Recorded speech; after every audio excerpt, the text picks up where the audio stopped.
Ladies and gentlemen, welcome along to the Bat and the Bandit, episode 35, a Christmas special. A Christmas special. I am joined, that's what I used to get called in school. I'm joined as always by my best friend in the whole wide world, Mr. Lee Rogers. My man. Yeah, there's a wee Christmas squeeze. Oh, thank you. The love. You know what's also lovely?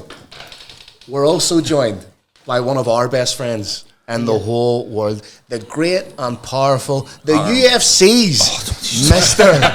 Aaron Wallace. UFC's Aaron Wallace. Oh, yes, boy. Was there once. And, everybody involved in combat sports in Ireland and further afield knows who you are. But for people that are maybe watching this that aren't fans, Tell us a bit about yourself. Who are you? What's your name? Where do you come from? And what do you like to do in your spare time? And have you ever been caught doing it? If you'd have said that, who you are, where do you come from, in the Cilla Black? Surprise! I thought it was on Blind Date. Aaron Wallace, 41, from Ballyclare, just down the road. Aye. Apart from that, mate, not much. Let's jump straight in, mate. Dad, husband, that's about. Lovely fella. Thank you very much. All round gentleman. Aye. Yeah. I will. Strong bastard. I don't know, somebody maybe. Strongest referee in the sport of MMA. Mate, it was good to see you. Until somebody deadlifts more than 325 kilo, I am taking that. Mate, it was really good to see you at the weekend. It's been a while since you and me had seen each other. It has been, mate. So we'll get a good catch up at the weekend. Gladiator. Fucking brilliant, man. What a show. What a show. And I think, folks, we're just warning you. We're three martial artists that are still involved. Oh, that's a big shout, Dad. Here, Martial artists. National champion, bronze medalist in the IMAFs. Yep. Right? Yep, let's do it. Let's talk about it. I'm just going to say to people, This wasn't yesterday. This is going to be to July 2014, I believe. You were down training in the EFR for that as well, so you were. But yeah, sorry, just a wee disclaimer. This is going to be quite MMA heavy. orientated because this is the field. We'll try and not bore you too much, though. But no, Aaron, first, for the sake of sort of prosperity, what was your background? You grew up in Ballyclare. You still live in Ballyclare. Tell us a wee bit about your background, growing up there, school and everything. Were you a studious person? You were obviously sport orientated. What was Aaron Wallace like growing up?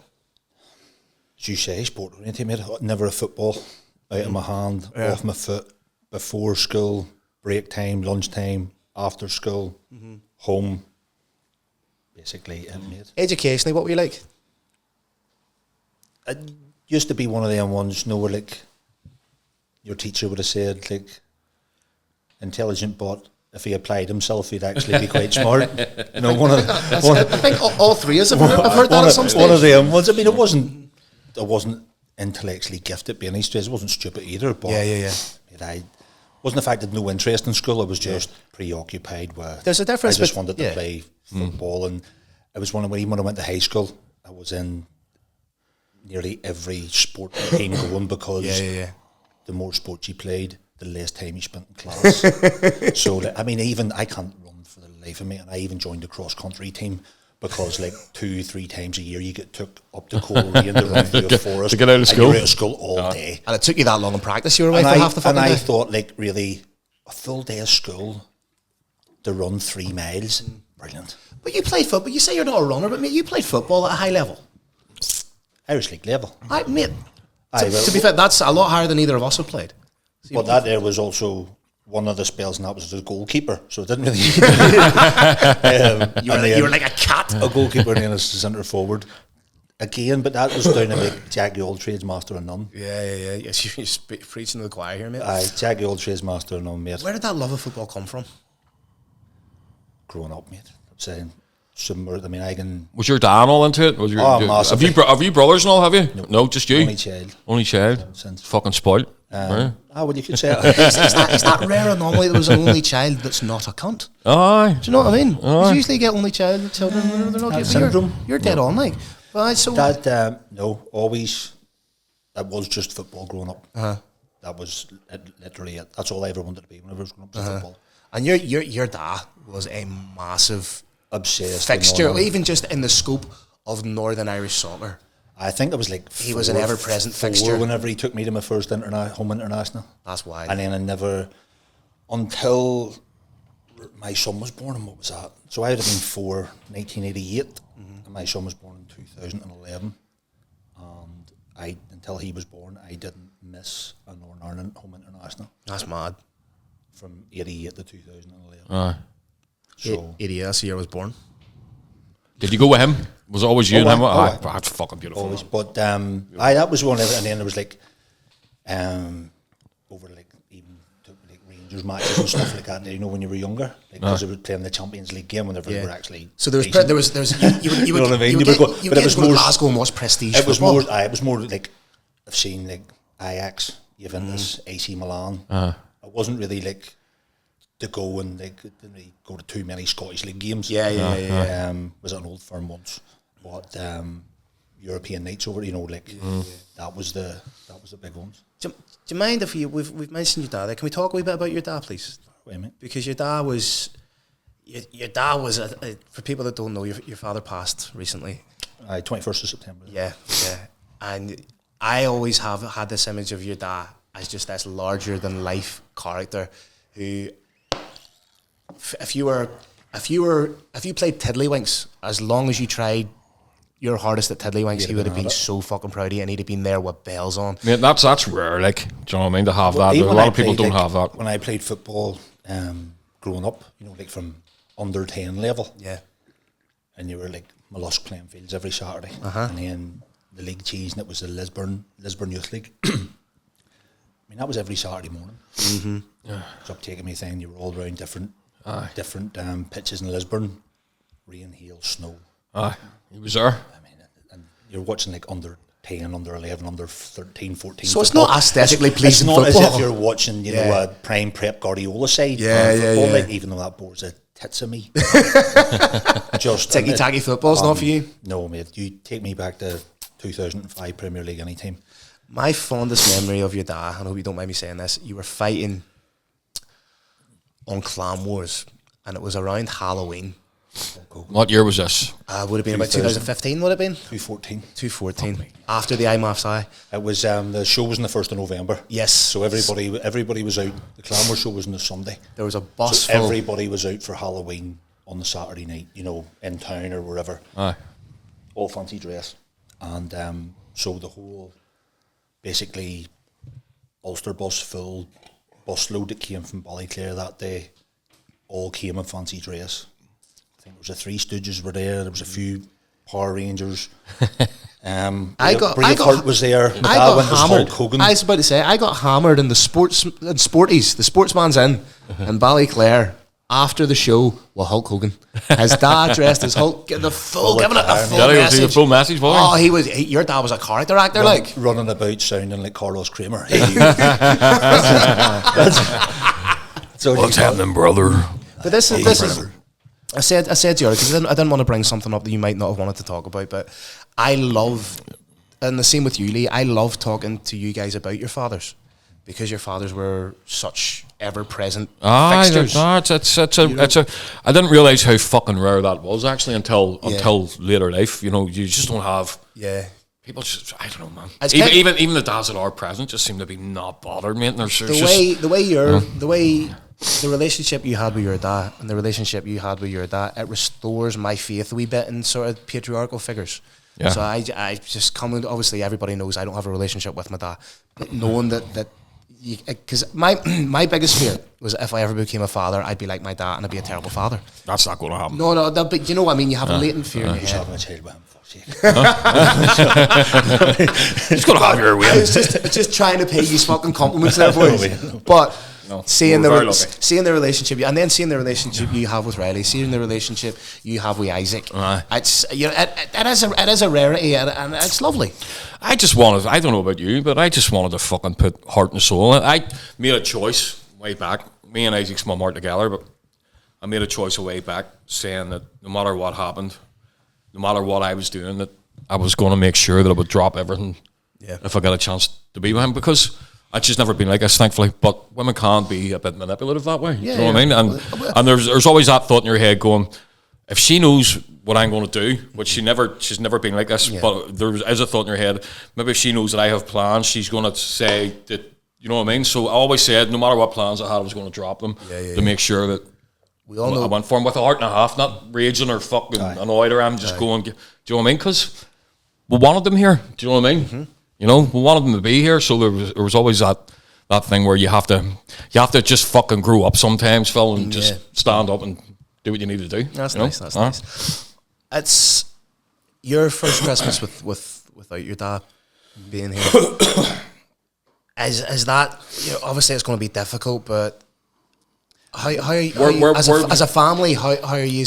How did you comfort yourself? How did you? And your dark days, where did you go to soothe yourself? Was it your family, or was it the gym, or was it a bit of both? Or where did you find a bit of solace where you could go? Because I don't know about you, but for me, I found it very difficult even to.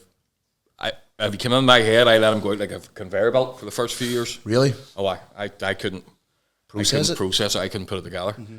That's where I was, and it took me 7 years to be able to fucking work it out, which I've worked it out now, and I'm happy to talk about him. But for a long time, I was just, if anybody mentioned my dad, was, anyway, so, you know what I mean? It was like that for me, you know?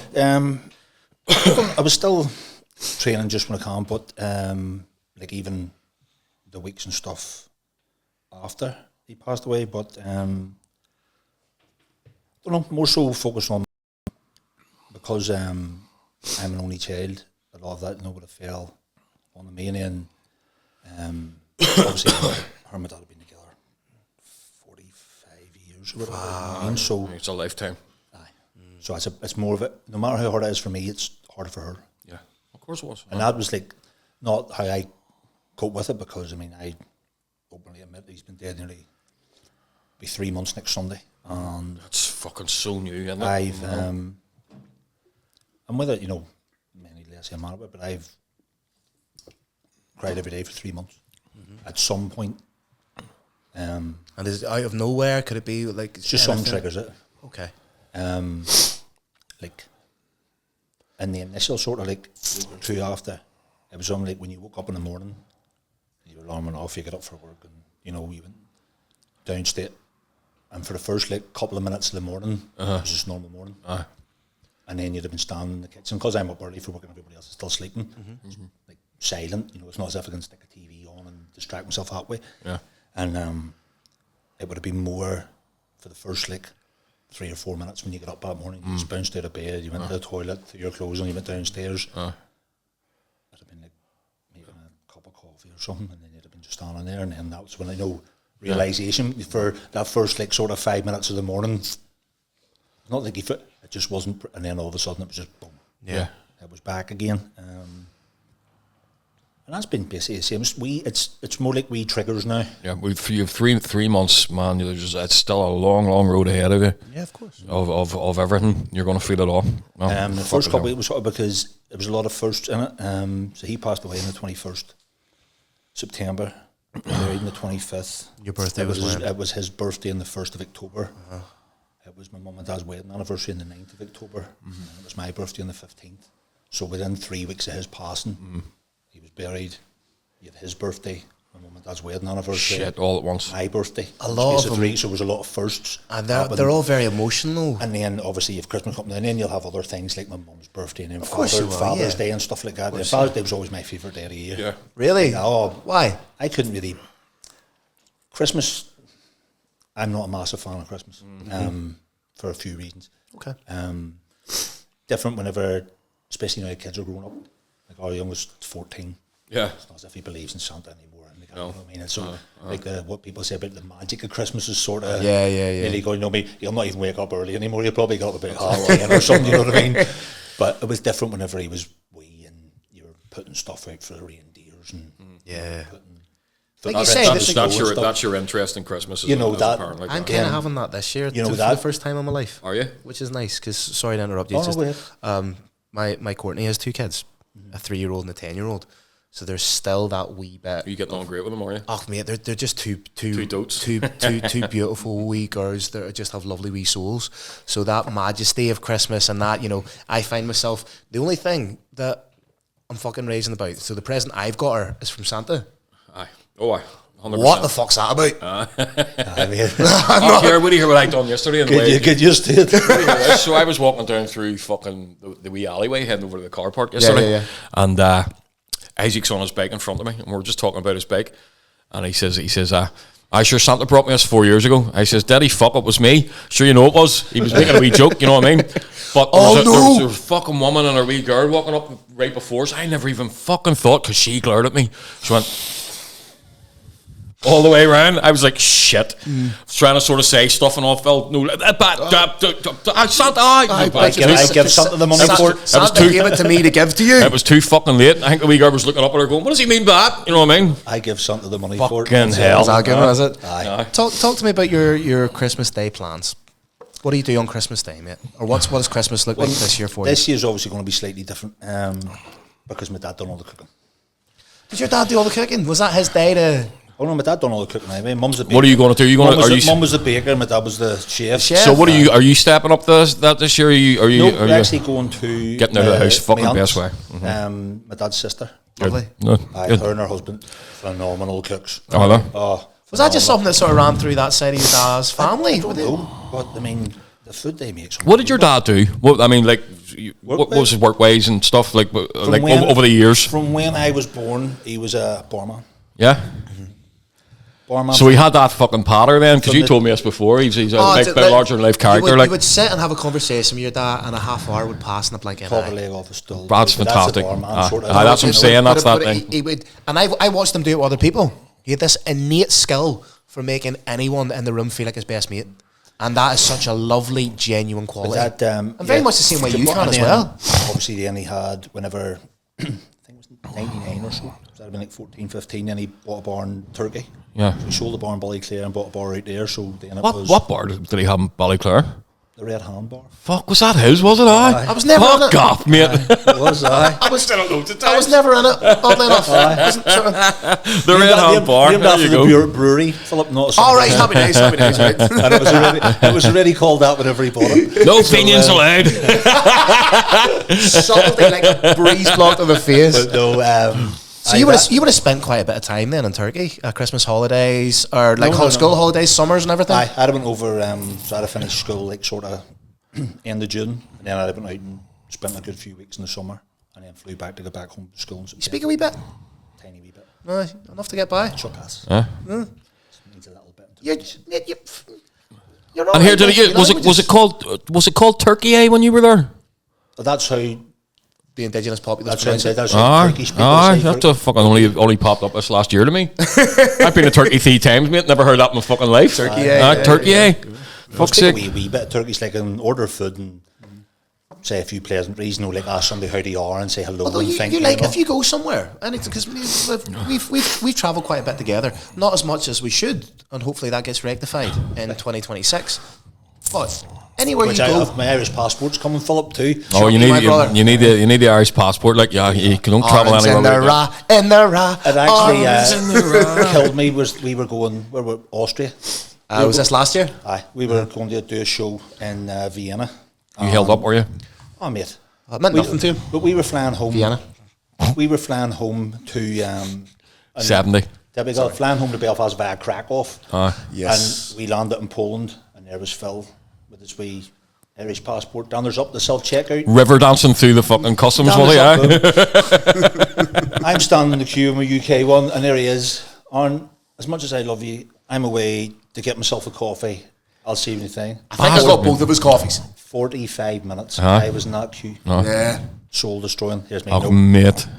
If there's going to be more sort of European travel, Irish passport. Get a sort of. It's a golden ticket. Like when you've been approved and everything, you're just waiting on yours literally being posted. On it being, well, according to a minute in the tracking, but it should be for. Happy days. Did you get the wee card with it as well?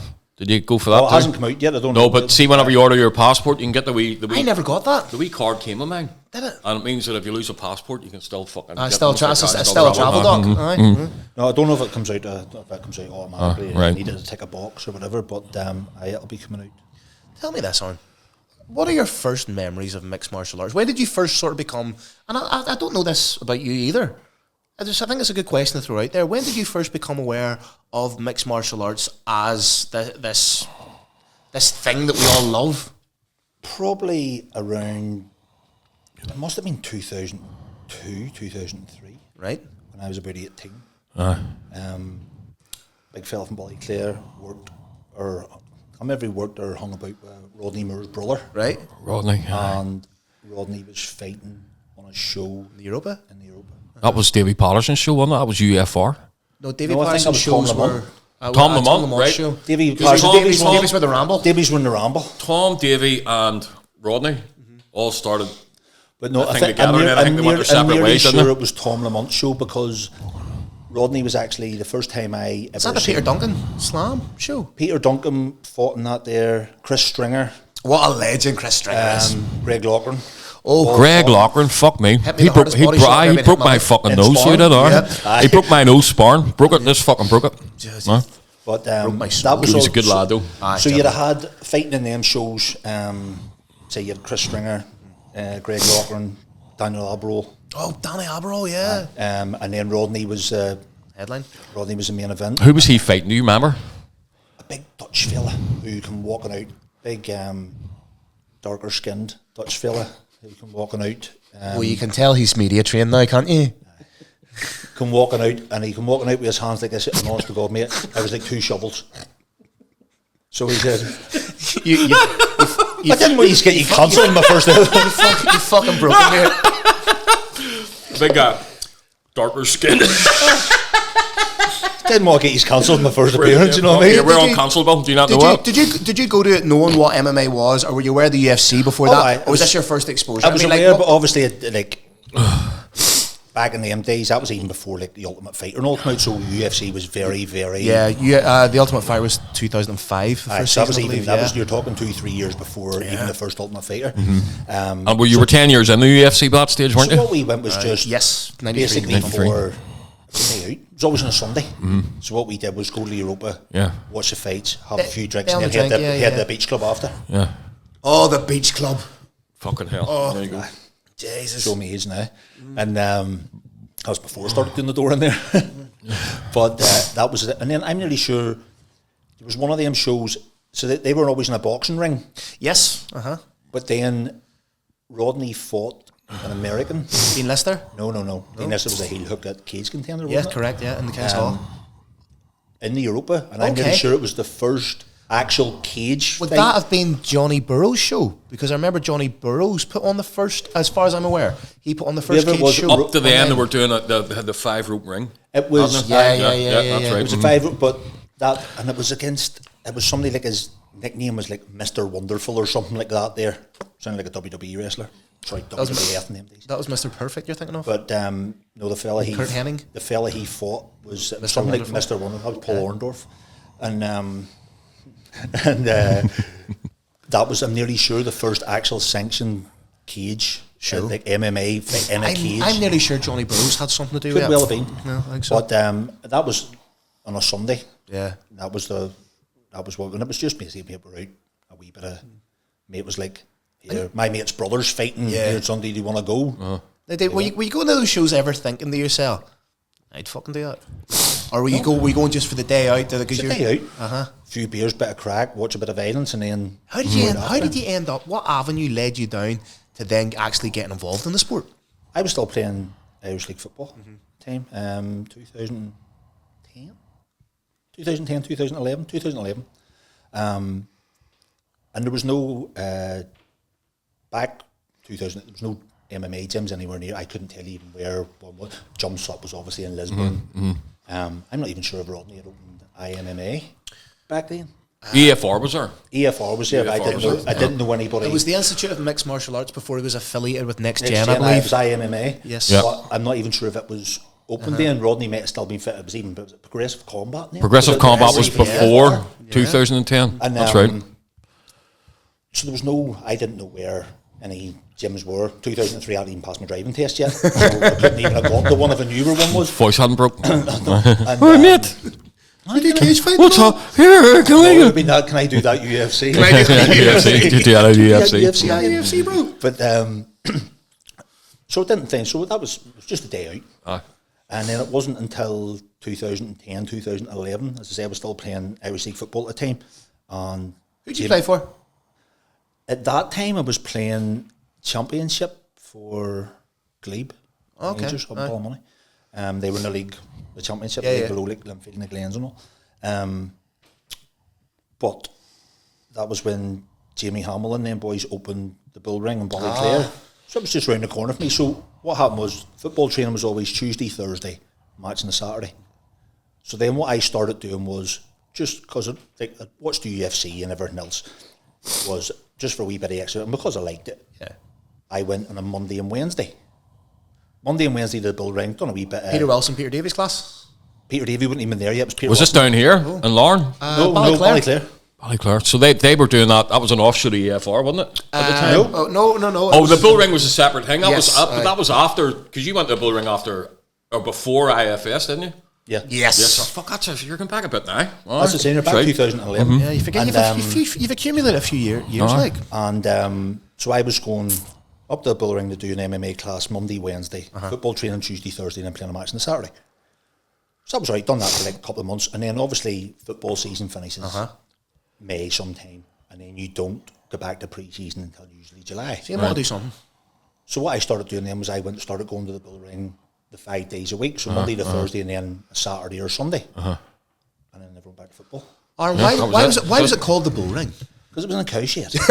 Here, do you get fucking ringworm? I remember you coming into work with ringworm and that. Yeah. Well, mate, it was literally.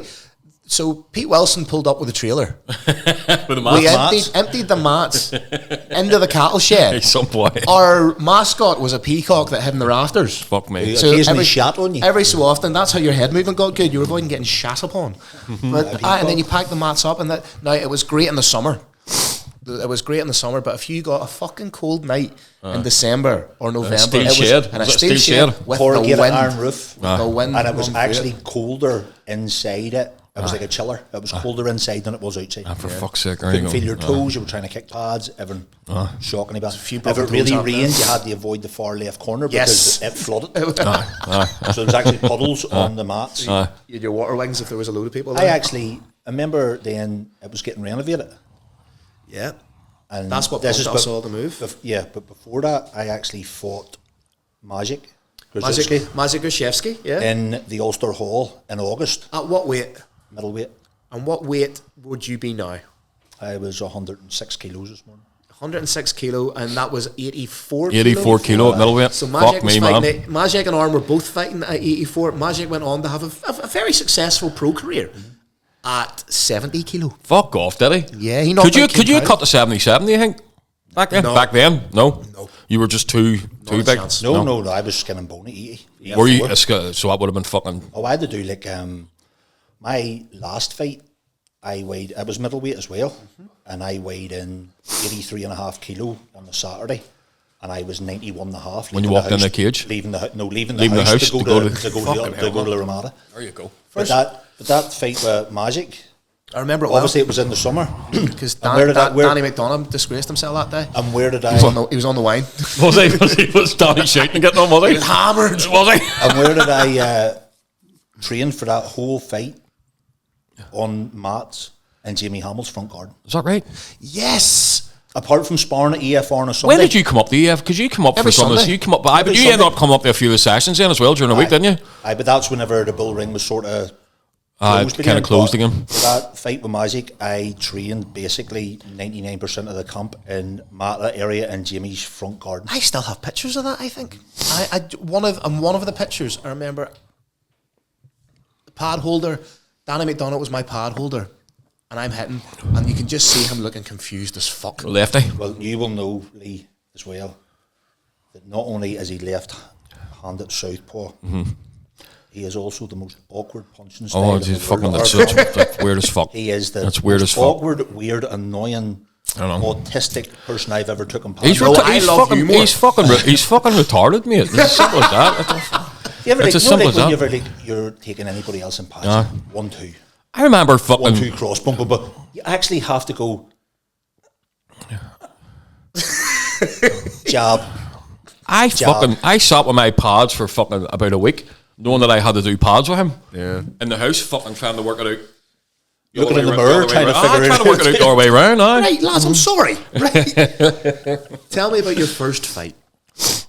What do you remember? How did it come about? Were you just told? Did Peter Wilson rock up? What? Because one of my lasting memories of Peter Wilson, he's one of the loveliest human beings, the good Lord, or he ever. Haven't seen him in a long time. Haven't seen him in a long. Would love to hang out with him soon. But one of my lasting memories of him would be you would turn up at training.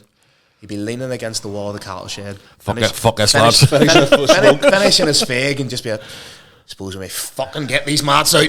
And then you would end up having a brilliant session. He used to come into EFR on a Saturday morning to roll. So he did it on a Sunday to spar. He hadn't maybe trained for fucking months. Would have rocked up 20 fags fucking deep, you know what I mean? Outside. And come in. And the cunt had gas to burn. It used to fucking kill me because I considered myself fit as fuck at the time. Yeah. And he just didn't. Oh, mate. I'd have been 8 weeks into a 12-feet fight camp and I'd have still been fitter. Oh, just a genetic fucking freak, like, you know what I mean? So did he just turn up and tell you? Plus a stubborn wee fucker. That's it. Did he just turn up and tell you were fighting one day, or was there a consultation process? Did you go to him saying you wanted to fight, or how did that happen? We were at, where were we? Since was it Clan Wars 6 or something, maybe in Sin's nightclub. Did he have a kickboxing bout with Deggy Dalton that show? I think it could have been that one. I think he had the mohawk. Yeah. Blue mohawk, that's right. Mm-hmm. Went to watch that, and then Muay Thai, wasn't it? Or was it straight up kickboxing? K1? K1, I think it was. And then it was after that, obviously, started matchmaking for the next one. The next one, which was in the Ulster Hall. Yeah. And I only ever intended to have one fight. Did you?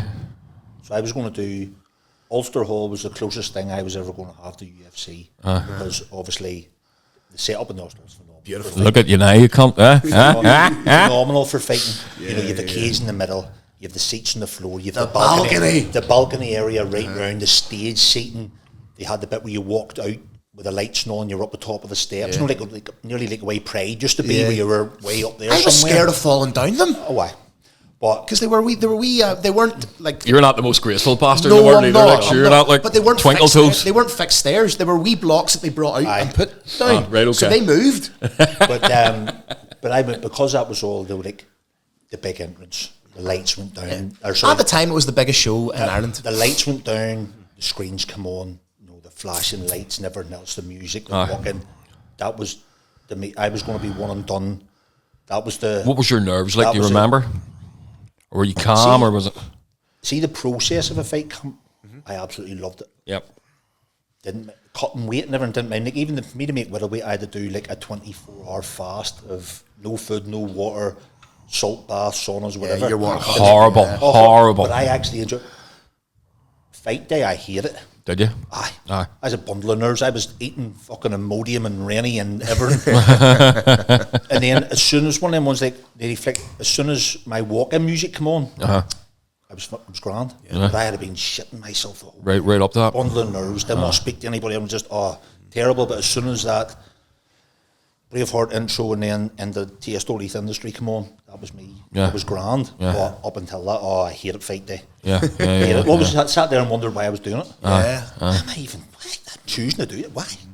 Nobody's even forcing you to do it. And you're like, what have you got to prove? Talk me through that first fight. I broke my hand the first round, which was good. Right hand? I broke my right hand, box fracture across it, still see a little bit. Yeah. In the first round, and I always remember Darren McCauley. Glenarm's finest. Darren McCauley and Pete. I love him. So you can actually see in the video of it, I throw a punch, it lands, and you see me shaking my hand out. Yeah. And I walk back to the corner, and I say, I leant into Peter Wilson's ear and I says, Pete, my hand's broke. And the exact reply I got from them two was, what are you telling me for? Pete says, what are you telling me for? You have a left and 2 feet. And Darren McCauley's words of wisdom was, just keep hitting him with it, it'll go numb. Yes, mate. I love that shit. Which actually was very fucking true. Because that went the distance, it went 3 rounds. Yeah. And you 3 rounds after breaking your hand the first round, you had so it went the distance, and it was great. See, for the next week, I couldn't even hold anything in my hand. But he was right. You just keep hitting him with it; it will go numb. So that was that. Ended up winning split decision. Do you remember the feeling of getting your hand raised? I remember being quite confused because I couldn't make out. I think Mark Leonard was in this. I couldn't Like make Mark, him out. another legend of the game. I couldn't Mark make Leonard. out what he said, so I didn't know it was me or not. And then the next minute, my hand got raised. Like, so there's actually a picture of me going. Who refereed? Who refereed? Deggy Larkin. Yeah, and another constant in Irish MMA. Yep, 100%. Been there a long time too. Huh? Yeah, 20 odd years, man. I think you only referee in Ireland at the minute as long as him's 80 Martin. 80 Marin is there was a brave in He's China. like first wave. Yeah. 80 Martin of Irish MMA. There was like an OG. We did a show in China and he was there with Brave. Me and him were travelling together and it was really, I always knew who he was to say hello to, but this was the first opportunity I got to spend time in his company and sit and actually enjoy his company, and it was lovely. It's probably the least I've talked in conversation with somebody because I was just enjoying listening. Aye, he's a complete OG. Like, okay, he actually gave me the best bit of advice ever as a referee. Go ahead. So loads of shows whenever I first started refereeing, and I would always message Deary the next day, asking him what I'd done, what I'd done wrong, or a bit of constructive criticism, or anything I can improve on. And the only thing ever always told me was, take another step back. Yeah. He says, and I was like, why? He goes, if you take another step back, it gives you that split second to react, because if you're in too close, you might call the fight too soon. Right, okay. Fuck. So he says, just take one more pace back, because it'll just give you enough time if somebody gets, and it actually happened, Michael Quinn, I think, I was refereeing a fight in the Ulster Hall, and he got sparked. I think it was a big fella from, I think, Chris Field's gym, and he got sparked, and he went back, and if I'd have been any closer to call the fight, he hit the ground, and it woke him up. Right, okay. Pulled guard, survived it, and that happened maybe 30 seconds into the fight, and the fight went the distance. Right, fuck me. He lost the decision. Right. And he actually messaged me the next day saying, thanks for not stopping Well, that. fucking But well if I done, had mate. been- Oh, I didn't if know I that. hadn't have listened to his advice in that there, I would have been probably a foot or two closer. And as soon as you hit I'd have called it. But being that wee, like, half a pace back, it just gives you that wee split second just to assess before you actually, because once you put hands, that's it. Has there ever been a moment where you've been there and you've just went, what the fuck's going on? Has there ever had a what the fuck moment, like where you're kind of As a referee, or as a referee? Well, we know how great you are at what you're doing. No, But no, do I don't you know think that so. everybody has that moment of shit. As a What spectator, happens here? I've watched something. I've been like, "What the fuck happened there?" Aye, you know what I mean? But that's a good. But then again, You're in a watching. Referee, mate, I don't think so. You're on There's it. obviously MLB ones where it's a judgment call, and whether it's a low blow or eye pokes and stuff like that. Yeah. You don't have the advantages of having video assistant referees. Right, yes. Especially in any local shows, but so it's a judgment call that way. You will get ones where like fighters will argue that you maybe stopped it too soon and stuff, but 99% of the time that's an initial reaction or adrenaline or a lot of the time you'll get a fighter who is protesting a stoppage because he's not cognitive enough to know that he's been knocked out. Aye.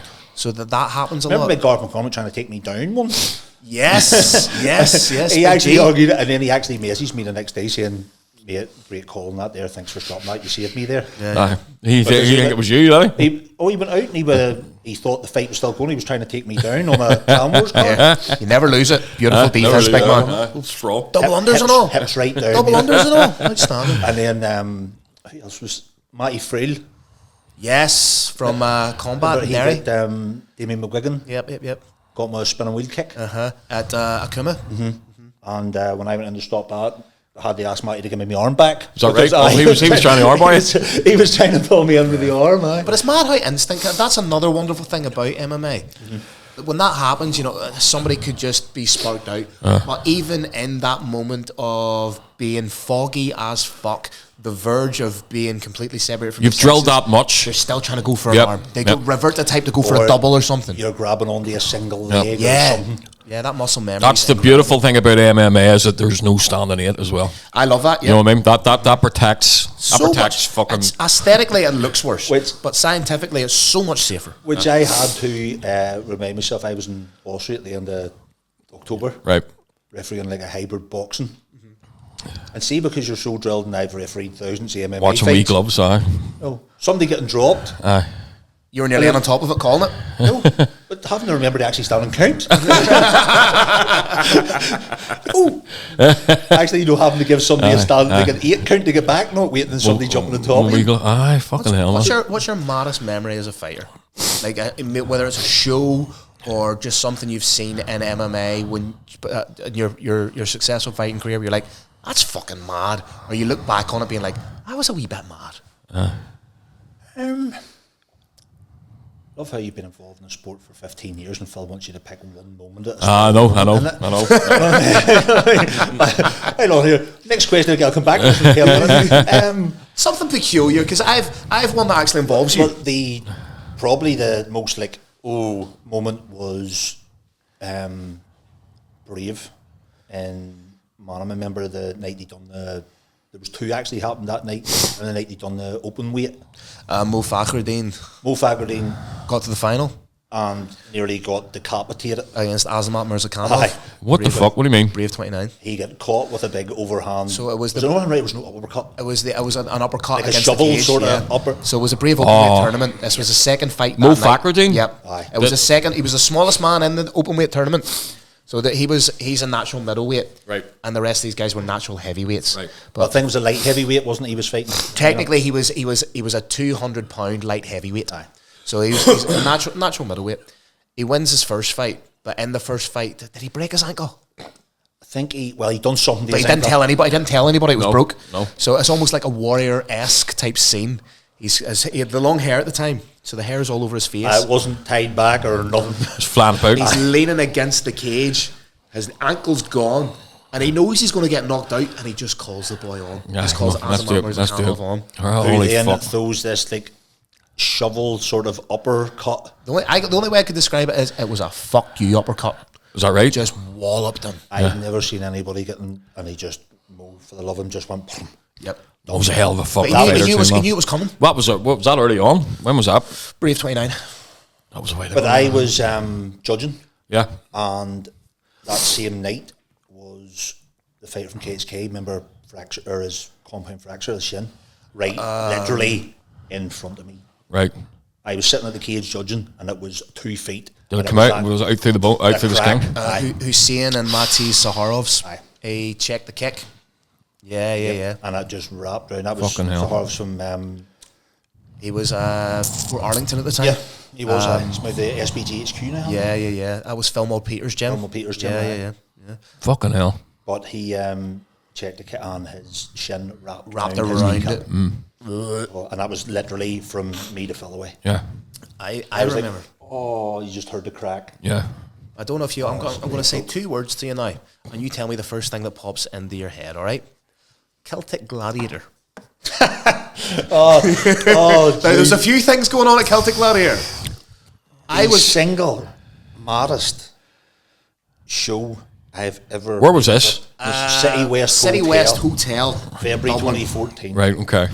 Arn and I were fighting on the same card. Right. Arn was fighting for a national title. Right. And so, I think I was the first fight after intermission, I believe it was. Tell them about the day before. I was checking into the hotel. No. Me and Phil were both fighting out at IFS. Right. And I was checking in. Phil's opponent, who I didn't know, was checking in behind me, wasn't he? Yes. And what did he say to you?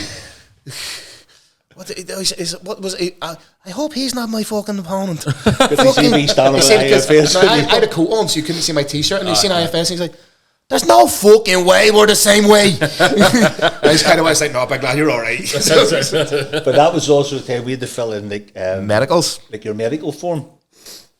So I filled mine in. Phil's sitting beside me. I wonder why it's taking him so long.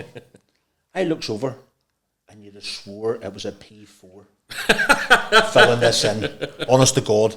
Head down. No. You went with your left hand there. Aye.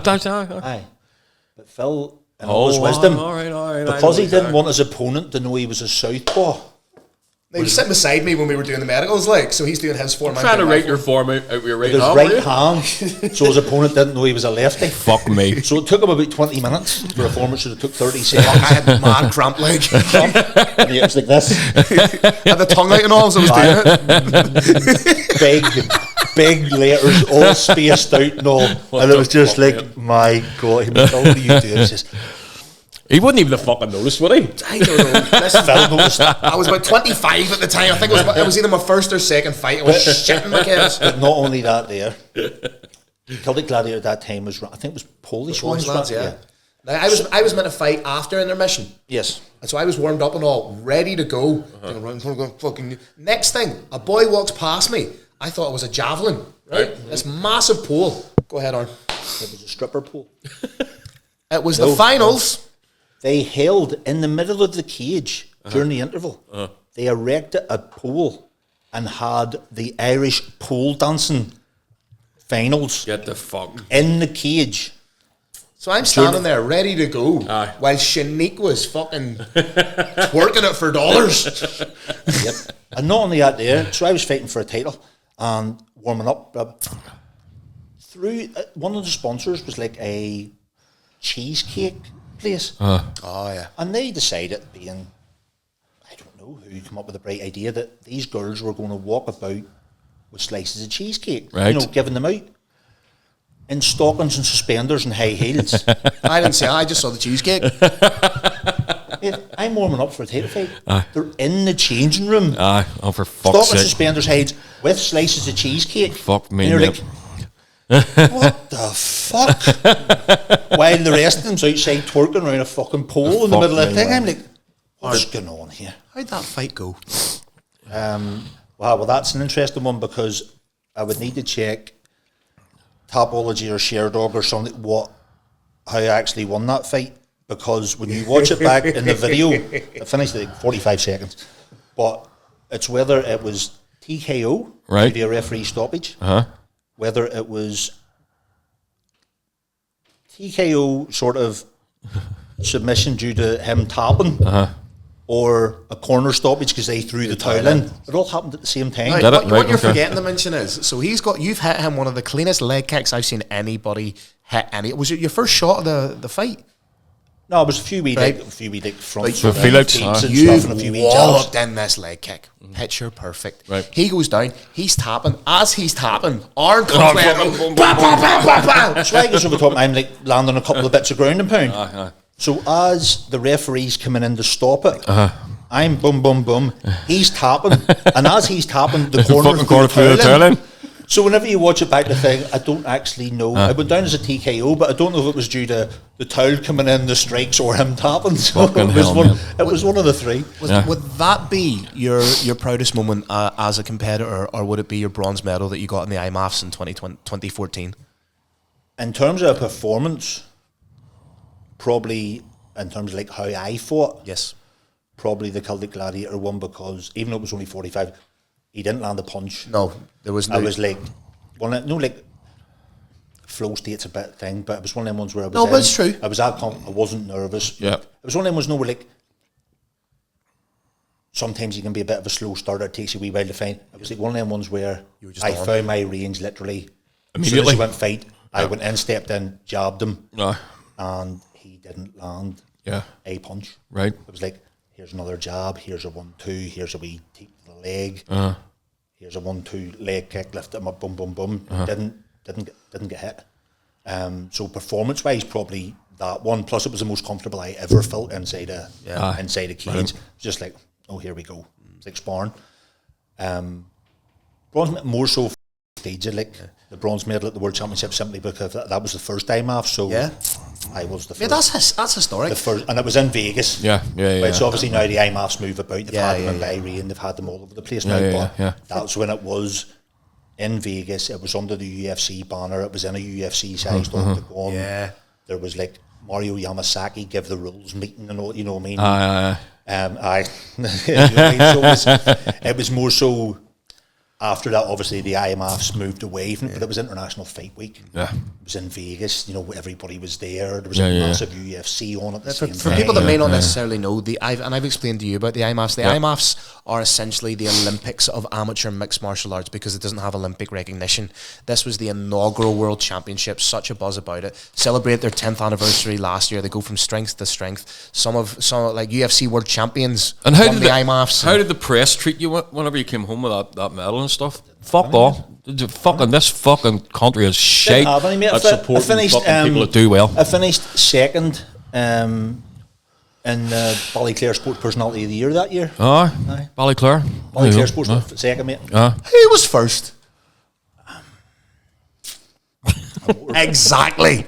I can't honestly remember. Do you not find that? But people that fucking have achieved anything in this country get fucking shit on. I was in the Lorne Times once. Yeah, they don't want to know. They don't want to talk to you. They don't want to know. A wee bit of a write up in the Newton Abbey Times at the time. But do you think there's a wee bit of a? And I don't think it's just indicative of our sport. I think it's sort of indicative of all sports on this island. You're great when you're on the come up, but when you achieve something, there's almost like you're a cunt. A wee bit, aye. You're a cunt. A wee bit. Aye. Is that an Irish mentality, a Northern Irish? It's across the board. It's the music. It's fucking sport. Anything you achieve. Or you're an arrogant cunt as soon as you achieve something. That's it. You know what I mean? Maybe would it be different now because obviously like social media is a lot more than what it was in 2014. I suppose so. It might be different if even that you stick your achievements up on social media. Some cunt will come on slabbering at you. It might be different if it happened now, but back then it wasn't too much like. I mean, it's nice to have like first ever medalist in the World Championship. And we talk about the bronze medal. The only reason that it was a bronze is because you weren't medically cleared to fight in the final. It was that time. Now I think the IMAF's shin pads and there was no shin pads in them days. Yeah, no, this was, and that's another thing I want to ask you. How do you feel about shin guards in amateur MMA? I don't. Novice, I don't like mind, but you will see full unified amateur rules fights with shin guards. Personally, I don't like it. I think that's what novice is there for. Novice is there for that no ground and pound to the head, shin pads. But once you go to full unified amateur rules, head strikes on the ground, still known. But even back to 84, you were allowed the elbow. You were allowed the elbow in the head. No, you weren't allowed the elbow. You were allowed the knee. You were allowed the knee to the head. Standing. Yes. Because I remember taking a few knees to the head. You were allowed knees to the head standing. Also, and you were never allowed the elbow in amateur. No. I didn't know that. Never. You're not even allowed the elbow to break open the guard. No. You used to be able to elbow the inside of the thigh, and then that got changed. Yeah. But even back in that century, done the fighter kit for that, and the 8-ounce amateur gloves, which they might as well have been a pro glove. They had the strip of foam on the wrist. They were single digit gloves. And all the 8 ounces were at the back. The back of the hand. The amount of people moved it down to that little strip. The amount of people that won their fight but couldn't get medically cleared due to cuts. The hands were fine right. Due to cuts. Because you were fighting like near enough every day. You couldn't thingy that day. But it was, and say you were still allowed knees to head. Which I liked. Yes. I understand that, like, yes, you have to go to work the next day. You know, usually amateur fighters, they have full-time jobs. They're having to go to work the next day. They don't want to spend 9 hours in A&E. But from I'm looking at sort of with the wee analytical head on me, it creates a greater disparity for that transitionary step between amateur to pro, because you will learn bad habits of shooting in lazy because you know you're not going to get kneed in the head. The point are some people, and I've had this conversation years ago, and it's actually, I think, came to fruition a wee bit there in the last week or two. Some people are better suited to pro. Jack Core.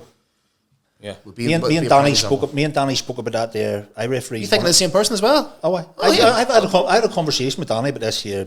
Lee's best mate.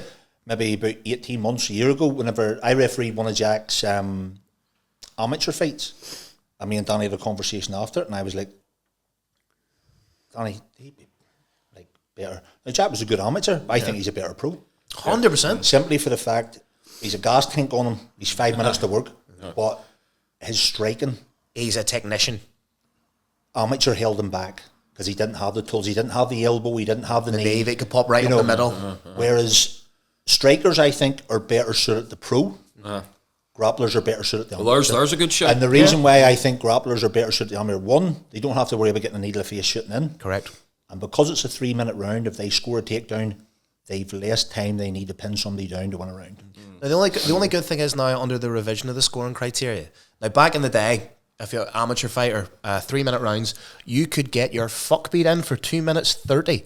But at 30 seconds, if you score a takedown, solidify possession, and ride that out, you would win the round. But that wasn't even amateur. That went right through. That was in the UFC. Yeah. But that mentality has now changed, which is wonderful now. Has the scoring criteria changed? Yes, but still, if you're a grappler and you manage to get the fight to the ground within the first minute, and you are active enough on top, body, head, but if the referee says need more from you, body, head. Recently, though, I watched the fight.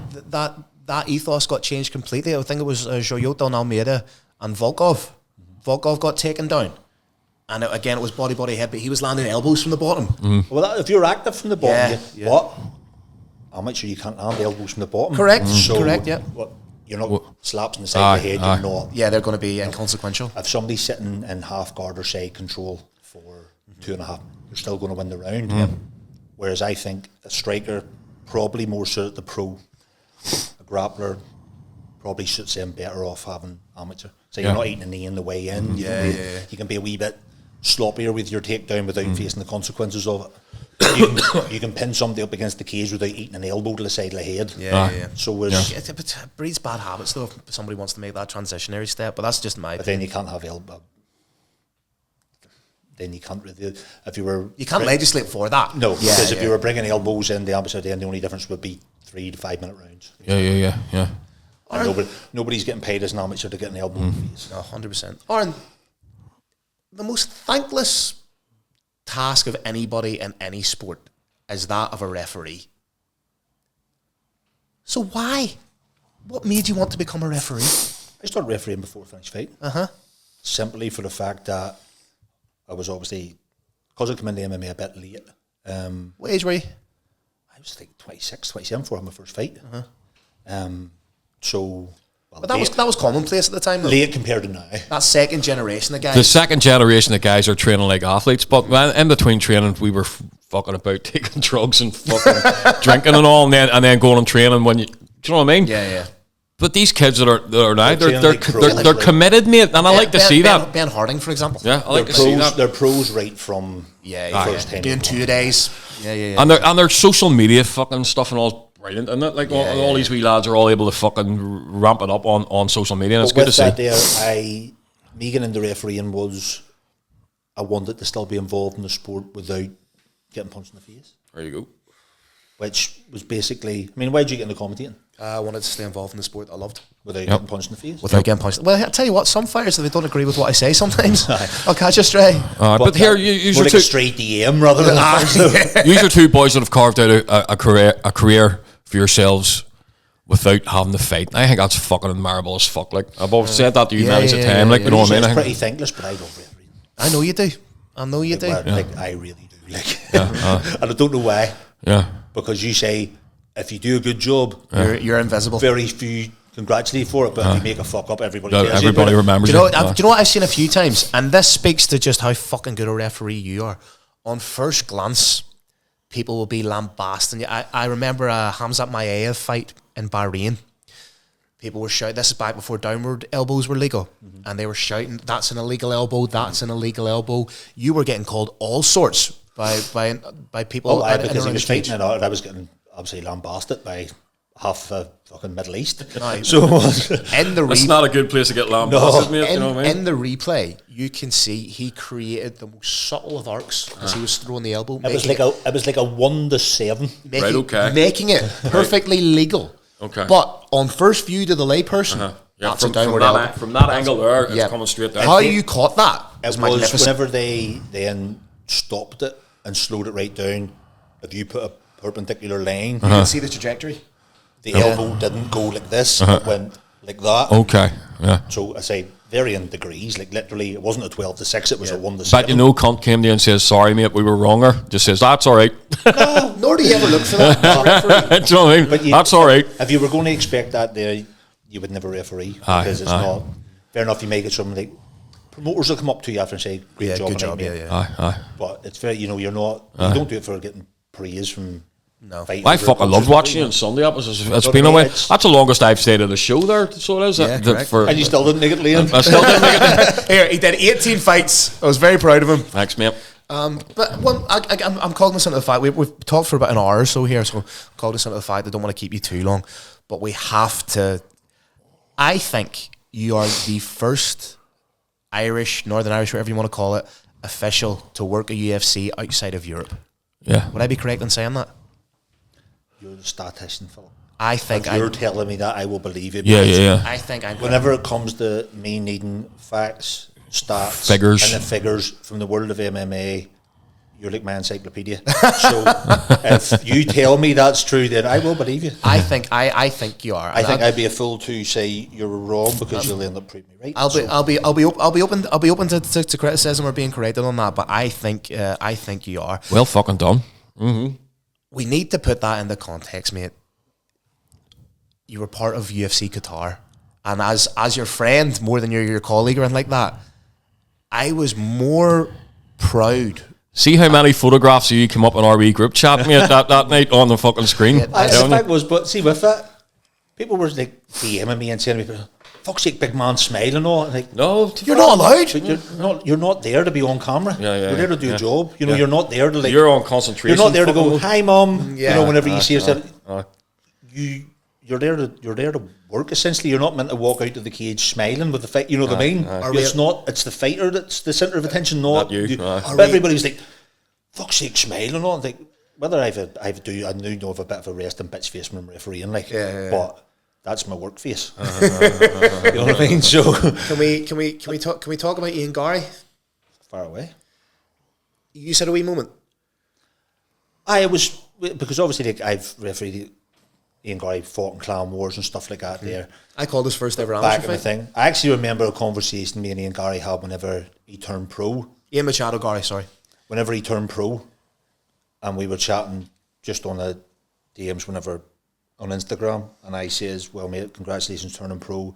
I do feel though you've went pro because in case I ever made a comeback at amateur." Yeah. So we had a wee joke about that there and getting dominoes and stuff. He's a good lad. But I was obviously there on the sign to walk him, look after, like walk him out and do his. Now explain your role when you were there. You were commissioning. Yes. What does that mean?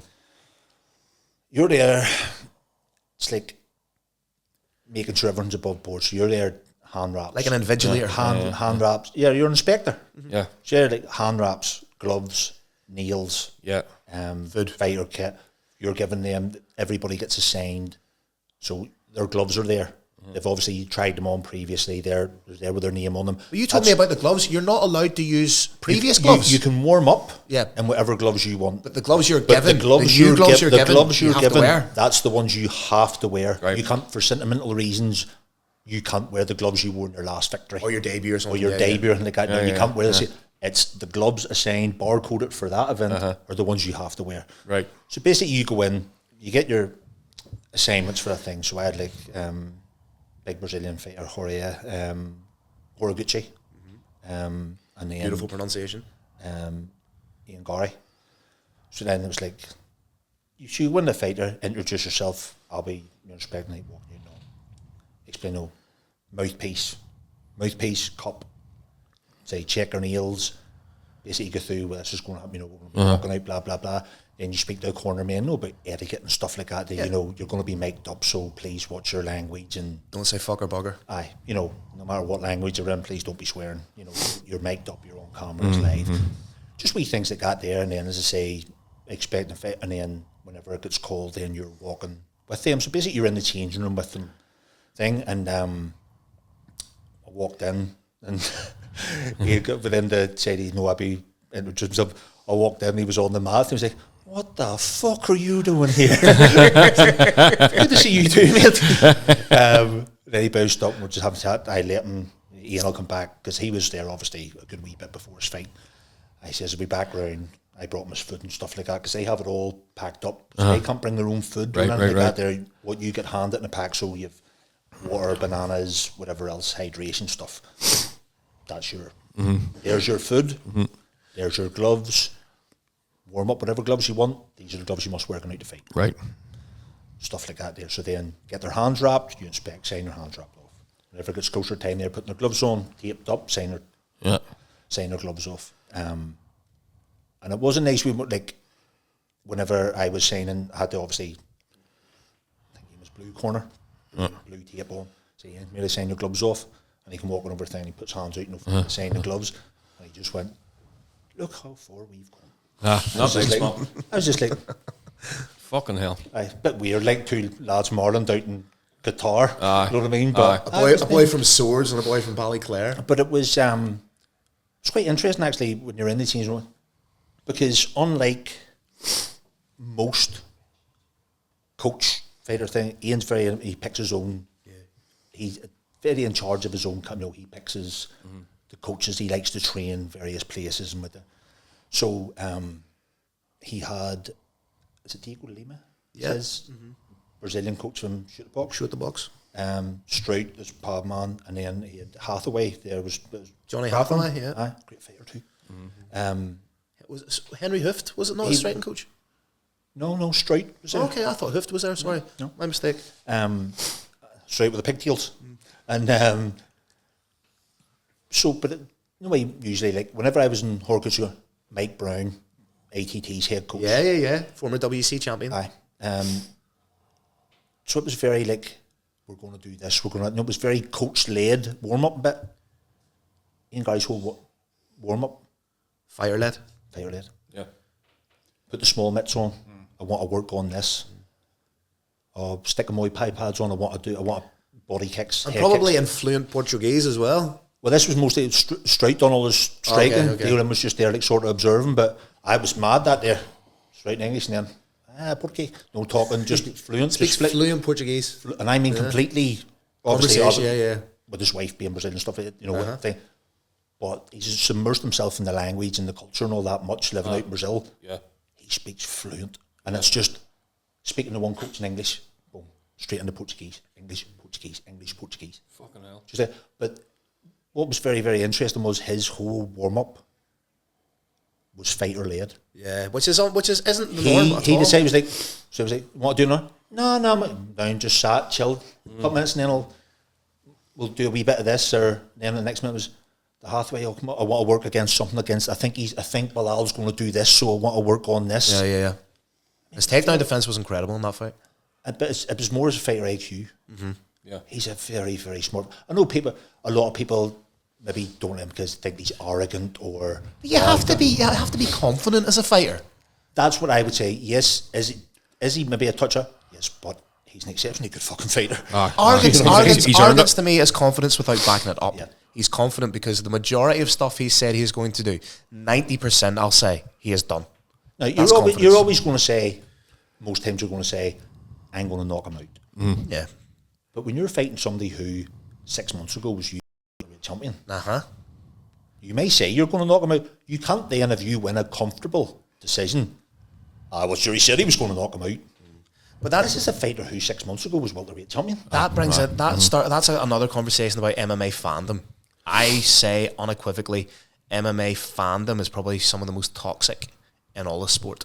Only the last 6 or 7 years. Correct, yeah. Only the last 7 years. As social media has risen, so too but has the generation of armchair fucking. The sport becomes, you're going more gen pop rather than purists, educated. Yeah, purist MMA. It's the same. Which is where it needed to go. Yeah, which we can't complain about. We can't complain that the sport we love has now got mainstream acceptance. You can't want to make the sport popular and then complain about it being too popular. Yeah. One thing I did notice, refereeing that Sport Royale in Vienna in the end of October. Yeah. Because it's hybrid boxing is in just purely stand-up. Yeah, so it's purely stand-up with MMA gloves. Purely stand-up, so the sort of atmosphere, that, unbelievable. Yeah. Best atmosphere I've ever been involved in. Really? In a combat show, yes. It was in, I think it was maybe like 5,000-6,000, sold out. Yeah. But because obviously you have MMA where you still have it, so some people who don't fully appreciate or understand the grappling side of thing, when it goes to the ground, they talk amongst themselves, they get a wee bit. Everybody gets striking. They find it a wee bit boring. Yep. Everybody gets striking. But see, because what I say is, even when I was speaking to Mago and Renato, the couple of ones that run it, I was like, when they were asking me after, what do you think of that? Because that's the first time I'd obviously been there refereeing with Brave, and they'd done an international partnership with Sparta, but that was the first time I'd refereed their show. Yes. She says, what did you think? I say, the atmosphere was on because everybody understands violence. Yeah. Because there was no grappling, there was no bit where some of the crowd didn't get it. Well, grappling's more nuanced. Everybody understands it, and that was violence in the purest form. Yeah. Because it literally was just 4-ounce MMA gloves on in a circle of hay bales in an arena. Yeah. And just fight. They aesthetically done that on purpose, though, didn't they? To make it look 100%. old school and fucking it's old proper, school and dirty. that's how they do things. It's, you know, it's very like gypsy bare knuckle boxing. Visceral. It's very like old Oh, school. good vocab. Did you like that, That mate? was lovely. You never fucking say shit like that. No, to me. here, Come welcome. Thank you very much. Must be Christmas. But that was very it is very, you know, like traditional, very traditional gypsy. Like they weren't in shorts. They were in Sparta black tracksuit boxing and just MMA gloves on, and I actually find bare knuckle looks more violent because people get cut a bit more. Correct, yeah. You know, like even last night you see Conor Cook's fight, I mean, landed one jab and your boy's eye was opened up because it's knuckle on skin. Yeah. But they throw less because they're maybe scared of breaking their hands. Of course, so you throw a 60% clip. It's more selective. Yeah. Picking their shots. See, because there's a bit of protection. It's not even a bit of protection. They still have their hands wrapped by a cuts team. And then a 4-ounce MMA glove on the top. Your hand's like a brick. I mean, that there was 12 fights in that card that night. 9 of them were finishing knockouts. Is that right? 12. And how the other 3 went the distance, I do not know, because I refereed 2 of them, and the fellas were blattering fucking each other. Were they? Can we Scarily so. Can we talk to you a wee bit about what is undoubtedly going to be your highlight of 2025? That's you and I going to Uzbekistan this week. You're both away together the weekend here, right? No, well, we're travelling. Separate days. Phil's flying Friday, I'm flying Saturday, but we're flying back. Why are you flying a day early? That's a great fucking question. Because they've got something lined up. You know what? They do this. They bring me out early and they have a job for me, but they know, do you know, because they know I'm autistic as fuck and I need a wee bit of planning, but they think, we'll bring Phil out early, give him a job, and just watch him fucking capitulate. But anyway, so we're in Bukhara, Uzbekistan. Apparently, it's lovely this time of year. It's top notch. Again, you're going to be heading out the commission. We haven't even really touched on the IMMAC, which is the commission. 2 seconds. Are we okay for battery and shit, kid? Are we? Yep, all good. So the IMMAC, you're head of the regulatory side of things. The official sort of. Yeah. Which is incredible. So you're going to be looking after that, which is great. One, are you looking forward to that? Again, working with Brave Combat Federation. And 2, what do you think your 2026 looks like? And then we'll wrap it up there because I'm fucking starving. Well, yes, we're going, obviously, bit of travelling to do. Aye. Belfast, Dublin to Istanbul to Tashkent to Bukhara. Yeah, 6 hours, 15 minutes in Tashkent. I've 8 hours. To hang about just? No, As a layover. And then the way back, there is no flights at that time in the morning, so we are getting a train together. From Bukhara to Tashkent. Very nice, and very then nice. We are Planes, trains and Tashkent referees. to Istanbul to London to Dublin back to Belfast. Fucking hell. Should be back in our houses for about midnight. Should be. Christmas Eve. Christmas morning. Christmas Eve. Be Christmas morning technically, like midnight Christmas Eve. But if everyone's on time, we should be back in the wonderful area of East Antrim, maybe around 11 o'clock. Right, Christmas Eve. Well, but 2026, mate. So far, ideally, how do you want your 2026 to look? 2026. Well, there's already a few shows over here. Yeah. Have already announced their dates, which is absolutely phenomenal for the whole year, for next year. So the likes of Gladiatori have released their dates for all their shows. they have a couple on now, haven't they? Coming Wrath, up. I think the four booked in. Quickly, what are you doing the first week of February? Well, me and you are attending a Mark Goddard officiating course. Yes, we are. We are. Up at ZKJ. Correct. Shout out Danny Core. Danny Core. Yes, Danny arranged that there. So that's the start of February. I actually missed. I should have been refereeing a show in Austria that weekend, but I should have been in France. Yeah. So we're having to Instead of making money, we're paying money for the love of the sport. For the love of the sport. You're fucking meant to the two Yes, years. we have says the tattoo artist. We have that at the start of February. Gladiators a week after. Yep.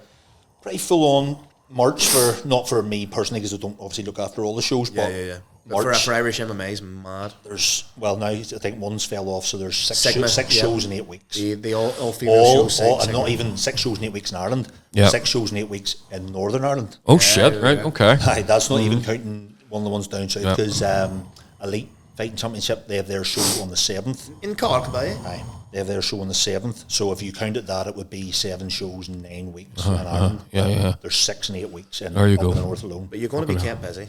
We'll be kept busy. I say, hopefully, even though I'm missing a Sparta show to do that God approach, but that's a needs must. But that's because we're doing that because I work for you as a judge for people that don't know, and I think it's essential. And you also, for the love of the sport, and just because you're a really nice fella, you actually give me a hand when we go to Brave and officiate in the weigh-ins. He likes to hang about you. He likes to hang about you. He does. He gives me a hand at the weigh-ins too. Any excuse to hang out with my big mate. You know? So This has been the most. I have to get him out of bed early to get a lot of fighters weighed in when we're away with Brave. But Brave Ways, I don't know. I'll not know until obviously next year from how many shows I'll be doing, if any. I'll be doing for them. But I'll hopefully have a few. I know Mago has him, Jonas, and Renato have a few big plans for Sparta this year. But do you Hopefully know be involved in it. And I don't want to be learning German for nothing. Do you know what I love? So- I love that your reputation is now predicated on your ability. There's no social media furore. You haven't cultivated a personality. You're not doing like funny wee signs. But your reputation as a ref has been cultivated purely through your skill and your ability. And it's, as your friend, it's fucking lovely to see, mate. So I'm very, very proud of you. So Yeah, well done. mate, we're all proud of you. And the thing about it is that this has been the most calmest, nicest conversation. I think This has been lovely. This has been lovely. Should we have Coke filled with a stick today, you see? That's it. Coke filled with a stick today? No, nobody. We still usually lunch sit there together. either say this fucking table slobber We to didn't each talk other. about politics or Palestine or No, anything like that. no, did we you know, didn't, so no. it's great. Right, here we still have a dinner to get through, boys. Yes, we do. Listen, But cheers, yeah, lads. Aaron, where Cheers can to you, cheers to you. Where can people find you on social media or that if they want to give you a wee follow? Instagram's the usual one, mate. Be Aaron_SSC. Be on there. Or if you just type in Aaron Wallace, there'll be a picture of me looking quite moody in black and white. Fucking. That's my phone background. Ladies and gentlemen, this has been the Bat and the Bandit episode 35. This is probably our last one before Christmas. We'll do. Get one after New Year. Well, fucking need to be if I've sat here with a Christmas hat the whole time.